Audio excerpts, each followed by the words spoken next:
Hidden amongst its famous rolling hills, the drumlin county of Monaghan boasts some of the most beautiful lakelands in Ireland. In the west of the county, along the border with County Monaghan, some 31 lakes lie within a 5-mile radius of Clonus town, each one identified by its own unique history, folklore and nature. Straddling jurisdictions between Clonus and Maharavili, nestled between rivers Lackey and Finn, lie a very special community of lakes known as the Kilrooskey Lough Cluster. This assemblage of small lakes, along with several others, are also referred to as the Maharavili Loughs, and include the likes of the Kilrooskey Lough or Horseshoe Lake, Burdochan Lough, Summerhill Lough, and Dummies Lough. And all are unique because of their calcium-rich and historically low-nutrient water chemistry. Looking at this tiny cluster of lakes, we can see the micro effects of human interaction with the land, and how small changes in water chemistry can have life-changing effects. The waters that flow through the surrounding landscapes and feed these water bodies drain through a limestone bedrock underground, which sheds its calcium as water passes through it. Mankind's actions also affect the delicate chemical balance. To highlight this, we have selected 2 endangered types of water organisms, stoneworts and crayfish. Stoneworts are a type of plant-like algae which are quite rare in Ireland and across Europe. These plant-like algae represent an ancient stage of evolution. Our land plants are likely to have evolved from such water organisms. They can exist in this delicate balance of calcium-rich water. With an exoskeleton, the calcium also supports nationally and internationally endangered white-clawed crayfish. Quite naturally, lakelands do change to boglands, but usually over thousands of years. What have we learned in the past? One thing about Irish history and in Ireland, there was very little value put on wetlands generally. In fact, if you look at the maps, the ancient maps, even of the 19th century or the 18th century, these were described as unprofitable lands or waste ground. They were seen not even as the lakes themselves might have had some value, but the wetlands surrounding them had absolutely no commercial value. And so they were seen as the enemy of commerce, the enemy of progress.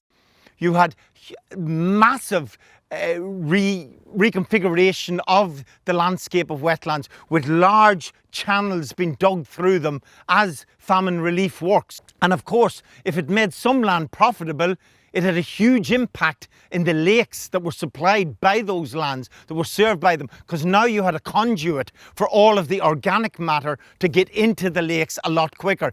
And a good example of that is Ramage's Lough, or as we called it growing up in Clonus, the Blind Lough. It was named Ramage's Lough after a family from County Derry that had come over with the Huguenots and had established a lace industry or a linen industry in County Derry. If you like, all of this landscape was perfect for the linen industry, and of course Clonus would become in South Ulster one of the primary centres of linen production. Clonus, Ballybay, Hill, these were the great markets, and Ramage's brought that type of prosperity.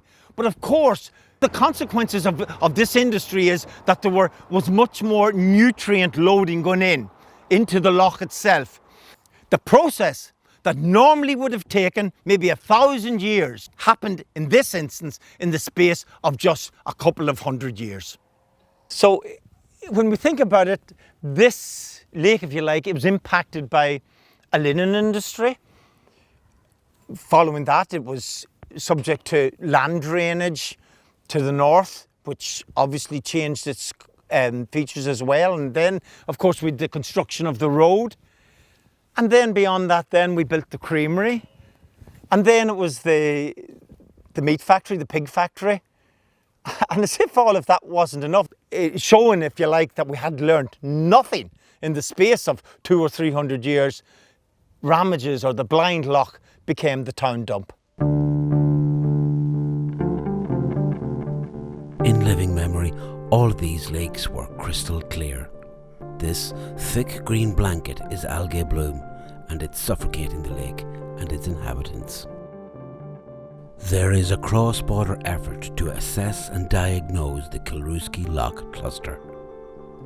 The detective work has to come first, and it's actually, so the first step in the improvement is knowing what's going on and then having the plan. Ben Malone from the local authority's Waters programme came to help assess the issue. Across Ireland we're having a sizable increase in the amount of lakes and water bodies that are increasing in the amount of nutrients that are prevailing in them, which means the species that depend on low nutrient water bodies are being squeezed out. You have the likes of the protected white-clawed crayfish. You also have the likes of your charophyte meadows, which depend on low nutrient water bodies. If there is an increase in nutrients and an increase in plant life or algal growth, there is a serious competition for light and for habitat space. So they begin to be squeezed out once you have that extra competition imposed on them. And that is, once you have your algal blooms, which are triggered by an increase in nutrients and increase in temperatures and the ambient environment that they need, well, they get to a certain stage when they get to end of life and they begin to die off, and the algae will then float to the bottom, or sink to the bottom, I should say. And when they begin to sink to the bottom, they do, like all plants do, they begin to rot. So bacteria in the lake begin to break down the algae, and they consume, in that process, a lot of oxygen. So they deplete oxygen at the lake bed. This is an additional pressure to the charophytes in the meadow, pushing them to the brink of their survival. We're showcasing the wildlife, the living aspects of the lakes, okay? Because these are living things. Originally, as hard water lakes, they used to enjoy really great water clarity. They were rather nutrient poor and therefore had a characteristic aquatic community. For example, the charophyte meadows growing on the lake bottom. They were also known for their large numbers of white-clawed crayfish that were living here. And both the charophytes are very much on the retreat, and the crayfish numbers have also declined in recent years. So we are doing water quality surveys, we're doing crayfish surveys, and we are taking sediment samples to learn about the nutrient content in the lake sediments. What the project is trying to achieve is preserving the state that the lakes were in as a nutrient-poor environment, and to basically extend that window within the life of these special landscape features. The lakes can hopefully be brought back to a state where they once were, as more nutrient-poor environments that would harbor those rare species that are currently on the retreat. So if we value this kind of a special legacy, like European recognised lakes in this area here, and if we don't want to see what has happened in this instance, we have got to do a rethink and begin to really value the aquatic environment here, not just the clear water lakes, but the wetlands surrounding them, because those are the filters, the landscape features that keep lakes healthy. We are searching for ways to minimise further nutrients reaching the lakes from surrounding land. Whatever the next step entails for the cluster of lakes, preserving them will require a collaborative partnership between farmers, businesses, public agencies, local communities, anglers and all other lake users.